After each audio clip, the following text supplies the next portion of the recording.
The extended experience is a very tactile tour. You're going to feel everything, you're going to smell the wine, you're going to hear where everything comes from. It's a very hands-on experience. We're going to start the tour with a walk through our 100-year-old live oak forest.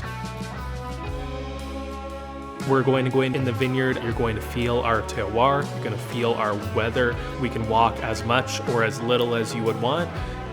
And when we're in the field, we will do a deep dive on our farming practices and how important that is for the quality of our winemaking. When we're in the cellar, we will talk about our oak treatment and how we like to use a lot of larger formats and a lot of neutral oak. You may catch our winemaker Matt Trevisan in the cellar, busy at work on our tour. After we walk in the vineyard and the cellar, we'll come back to the tasting room, taste you through a flight of 5 of our current release wines, a library wine you can't find anywhere else. Each one will be paired expertly with a cheese, and we will also try our estate olive oil. This is a very custom tailored tour where you can focus more on the farming side or the cellar side or even the tasting notes. We want this to be a very educational experience.